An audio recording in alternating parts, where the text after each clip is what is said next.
People who have been in a coma, is it true that you are aware of your consciousness, and how did you deal with it knowing that you can't move?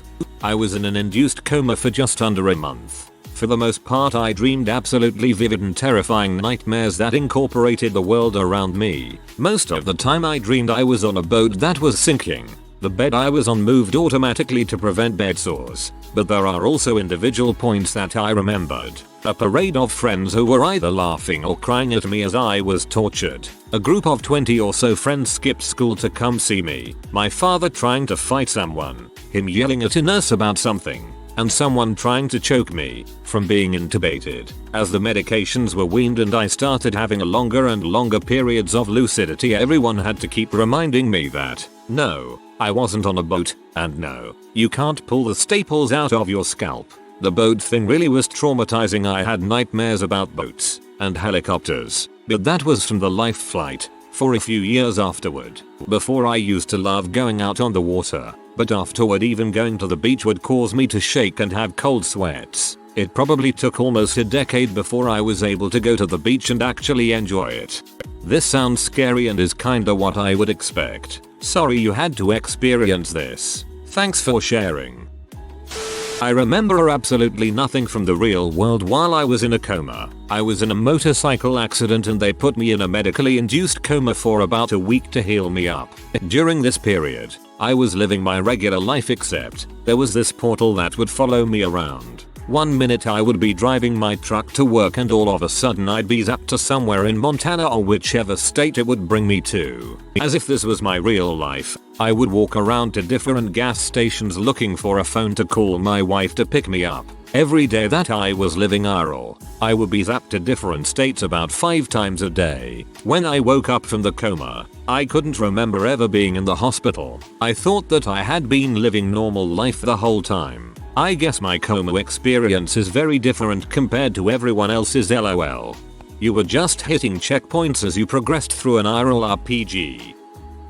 I was kept in a medically induced coma for a while. I wouldn't say that I was aware of much. Rather, it was like being stuck in an extended dream state, usually nightmares. I will say, however, that my mom sat by my bed and talked to me every night, and I swear, I somehow heard her voice. It brought me out of some bad places a couple of times.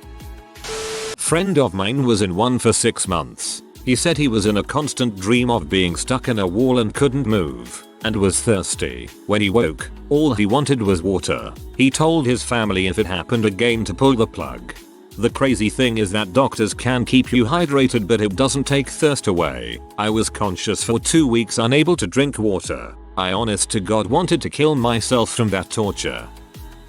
No, I was unaware of anything. When I woke up, I did not remember being pregnant. My husband told me that we now had a baby girl and I was puzzled how. I had a stroke at 9 months pregnant and started seizing. I was rushed to the hospital and had a C-section. My daughter was over a week old before I met her. My husband took care of us both and saved our lives. She is now a nursing student at UCF and we have married for 26 years. My mother was in an induced coma for several months. While she was under, they amputated both of her legs due to sepsis. When she woke up, we asked her a similar question. She replied that she hadn't been aware of us, but that she had had some horrific nightmares about having her legs chewed off by demons and vampires.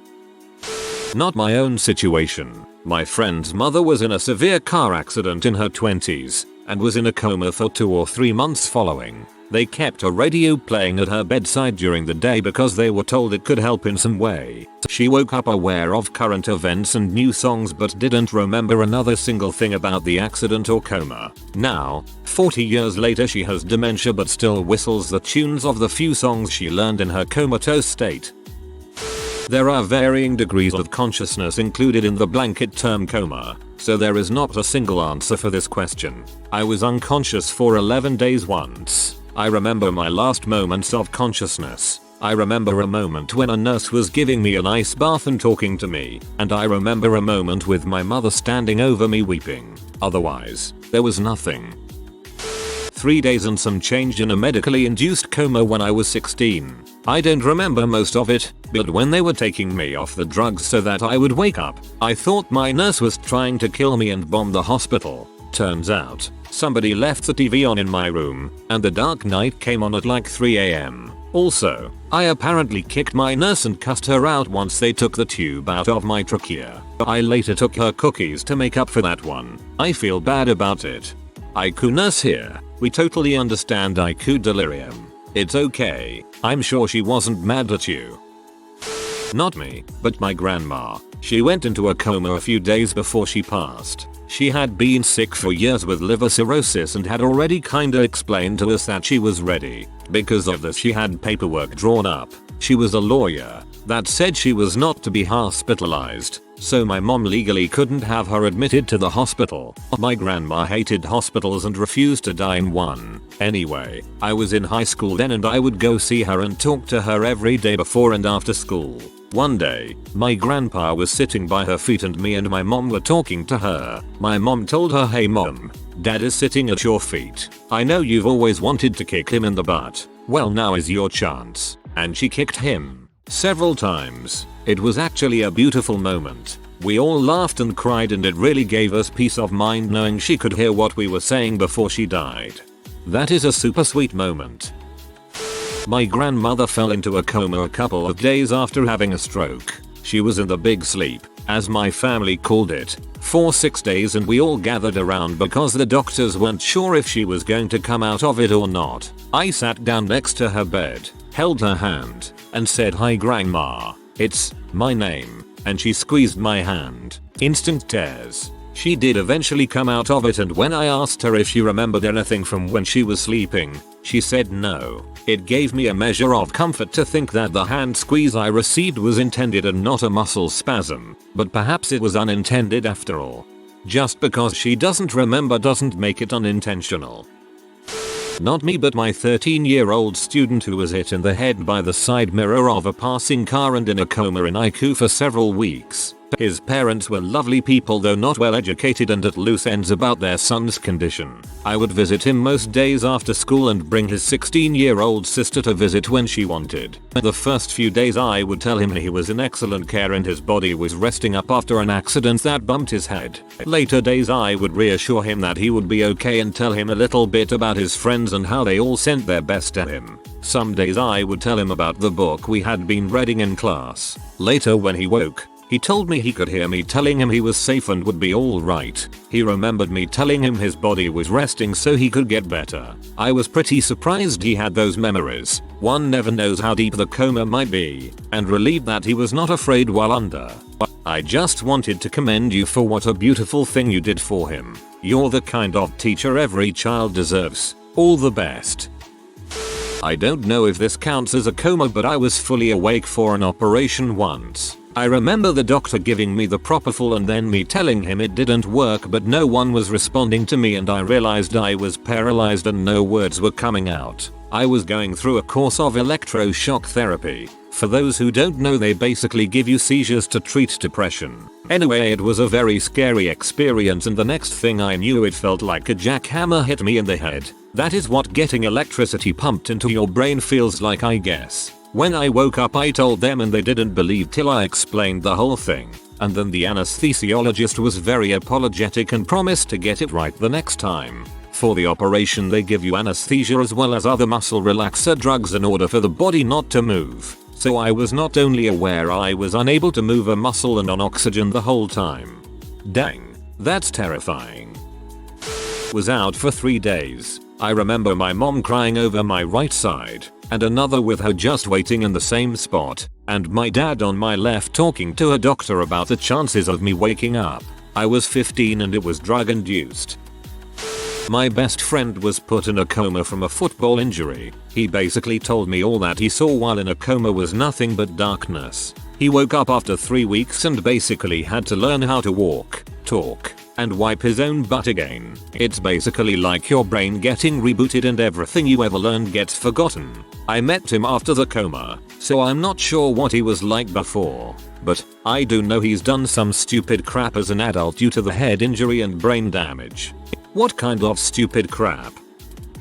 I was in a coma for nearly a month. I had contracted encephalitis and they didn't think I would live. I wasn't aware I was in a coma, but I do have memories of things that happened. For example, I know a particular relative visited and recall some things that were said in the room where I was. I was aware of people around me, but didn't understand where I was or anything. The oddest part was that I only learned later was that I wasn't just laid there and that I would move around a lot, and on one occasion even got out of bed and wandered down the corridor dragging wires and tubes, including catheters behind me. When I awoke, I have the memories described above but pretty much no memory of anything else of while being ill and for a lot of months before. I was in a coma for 3 days because of a really bad asthma attack. I remember being in the ambulance and feeling really calm. The paramedics were talking to me but I wasn't listening. I remember after that lying on a bed just screaming. I think they were trying to hold me down and keep me still, but at the same time they were telling me not to go to sleep. And then I remember waking up and having a tube down my throat choking me. I had to write down water on a whiteboard and they put a wet sponge in my mouth, and I remember them taking out the tube and feeling like my throat was way too big for some reason. Then a nurse told me I was in a medically induced coma for 3 days. It was weird, but I didn't even realize I was in a coma until way after. I was in a coma for 5 days and all I can say was there was nothingness. I don't remember hearing anything or any spiritual encounters, just nothingness. Then coming to while the nurse was cleaning me and ripping out the ventilator and scaring the living daylights out of the nurse because they quite frankly weren't expecting me to regain consciousness but could not find any family members to stop. Life support. I was in and out of awareness. When aware, I half screamed, half cried. No one noticed. It's a stressor that is steadily going away. Almost 2 years. Hey, I can answer this one. Cool. So I was under for 5 days or so thanks to diabetic ketoacidosis, which, side note, going into a coma is about the shittiest way possible to get diagnosed with diabetes. Thing is, I don't actually remember much of anything, and for the most part I'm just going off what my parents say. I had a tube down my throat at one point, and apparently my vitals were so bad that one doctor asked my mom if there was any chance I had been drinking antifreeze. Save for one incident, I wouldn't think I had any cognizance at all. Fair warning, it's a gross story. There's poop involved. So, it's the middle of the night. None of the doctors are sure how long I'll be out, and I'm still fairly responsive. I guess the tube was out of my throat by this point. They'd move me from the bed to a chair every few hours too. I dunno. Keep me from atrophying or something. I was vaguely aware of being in the chair when one of the third shift nurses came in. Let's call her Nurse B, because I can't for the life of me remember her real name. Nurse B hoists me up out of the chair. Not gently, of course, but to be fair I'm almost dead weight at this point. Problem is, something's caught. That something is very much connected to what I later realized was my ostomy bag. I think that's what it's called. Anyway, I don't want to look it up. It's a catheter for your butthole. Whatever line got caught on the chair is pulling that bag out of my butt, and Nurse B is not noticing it at all. She says something at me that's indistinct and very rude sounding, clearly not caring that there's a reason I'm not moving. But catheters are very unpleasant when pulled out abruptly, to put it mildly. I realize that if I want her to help, I've got to speak up for myself. I open my mouth and manage a very eloquent "Gazoon," which for some reason Nurse B does not understand. Frick. She gives one more yank on my arms, and I just howl as it comes out. Last thing I remember before everything fades back into the general haze of unconsciousness is looking down at the tiled floor as she be about how I crap all over her shoes. TL. DR. Karma is real. I don't know why in God's name you would put an unresponsive patient in a chair. That sounds super dangerous. I think I'd get laughed out of the hospital if I floated that idea where I work. No, I didn't, but I did have a conversation with my son who had died the previous August when he was 20. He asked me to come with him. I told him I can't as I still need to raise your brother and sister. He understood and said I love you. It was the most amazing feeling. I don't remember much of my first coma. The second one, I had gone to due to back pain. I woke up 3 weeks later. Just remember very vivid dreams. No link to reality. My dad was in a coma for about a month from encephalitis. He has vivid memories, he won't call them dreams, of nurses trying to suffocate him by taking him into rooms with little oxygen and my mother telling him he's fine and he'll be fine while he struggled to tell her he couldn't breathe. During his month of unconsciousness he was on a ventilator which they would lower every day for a few hours to strengthen his lungs so he could breathe on his own. Was in a diabetic coma for 2 weeks, age 18. Last thing I remember is being in pain and crawling around at home. First thing I remember is waking up in a Tokyo laundromat on the top floor of a high-rise tower with a stripper trying to stab a kitchen knife into my stomach for reasons I couldn't figure out. Turns out she was a nurse and I was in IC tripping on God knows what mixture of drugs. But the point is it was 2 weeks later and there was no in between. I suspect there are exceptions and some people do become semi-aware for periods of time while lapsing in and out of consciousness, but for the most part these are extremely rare incidences, especially in longer term coma. Also, as far as I'm aware, if you become aware or conscious you, by definition, are no longer in a coma.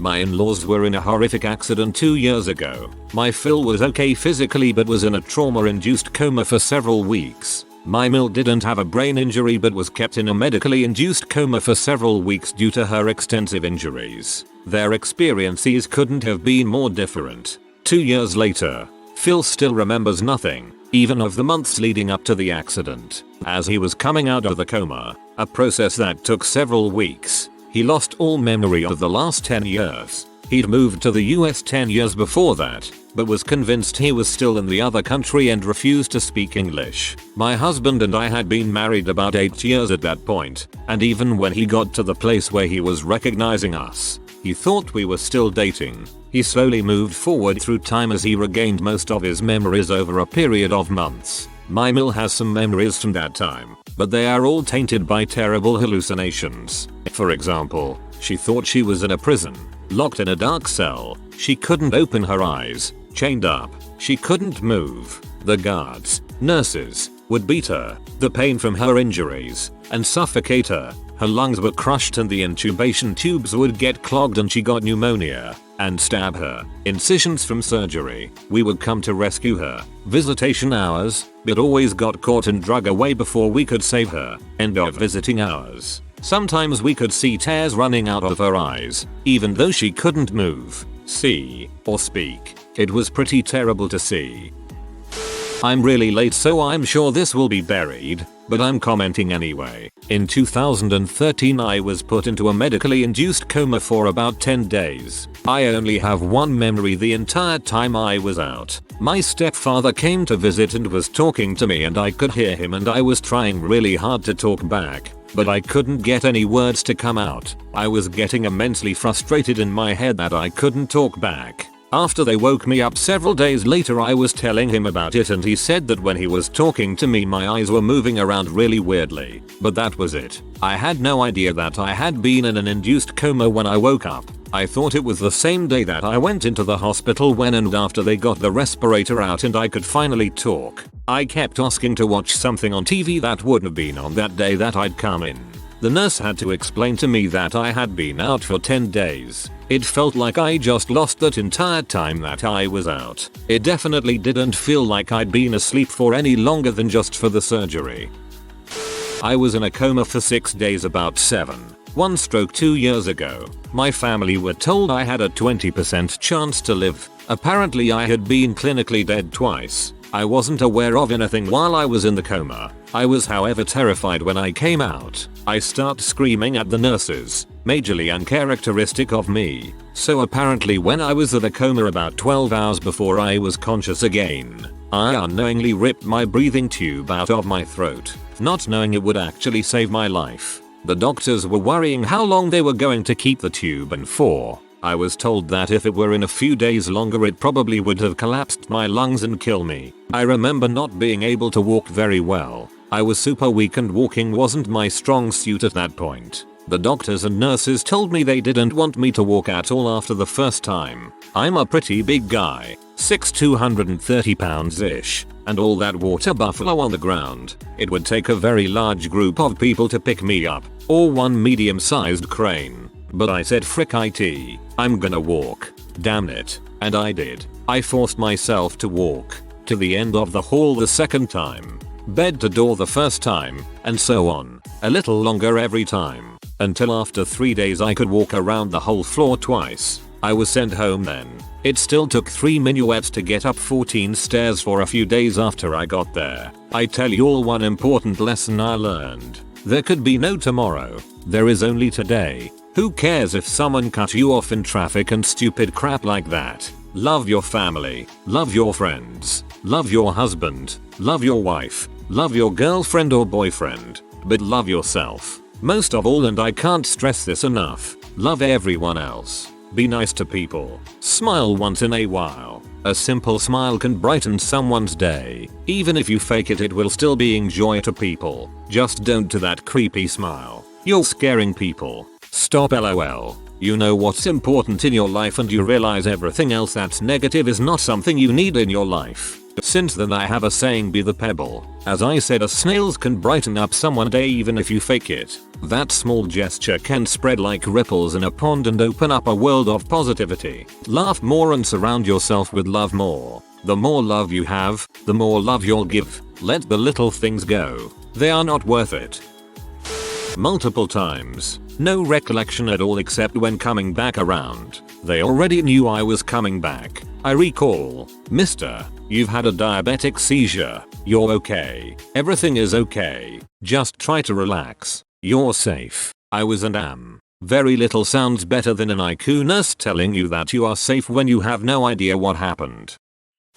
I overdosed on Xanax in 2008 and was placed in a medically induced coma for 3 days. I had taken the pills and tried to walk to my mom's house, but I ended up walking in the middle of the street. Someone who worked at a gas station saw me and called an ambulance. When they found me, I was passed out in a field and no reaction to pain stimuli. That's really bad. I have less than no recollection of anything before waking up. When they were pulling my breathing tube out, they had me tied to the bed. So I woke up very confused and terrified. I had no idea where I was or what was happening. I tried to speak, but couldn't. So I made the universal signal for give me a pen, and a nurse handed me a pen and held a pad of paper for me. I thought I was writing down what's happening to me, but when I found the paper the next day, all I had done was scribbled in circles. Right after they pulled my breathing tube out, I said I have to pee. The nurse told me that I had a catheter and that I could just pee, but it didn't register in my head.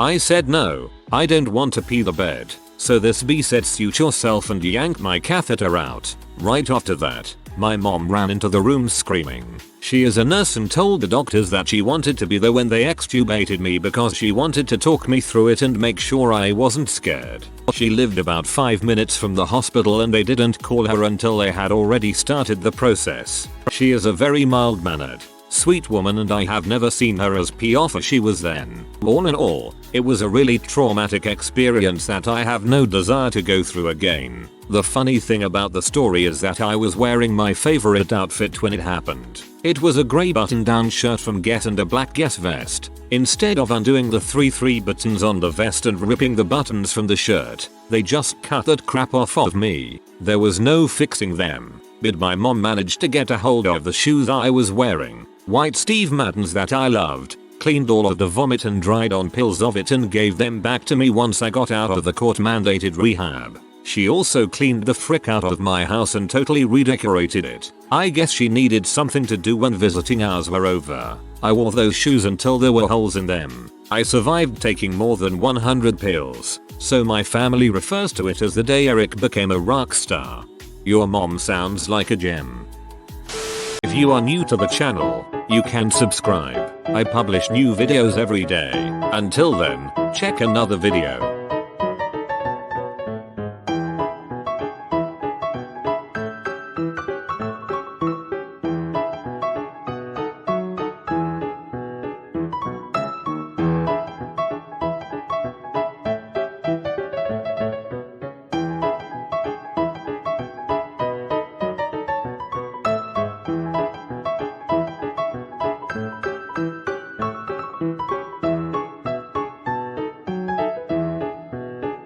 Bye for now.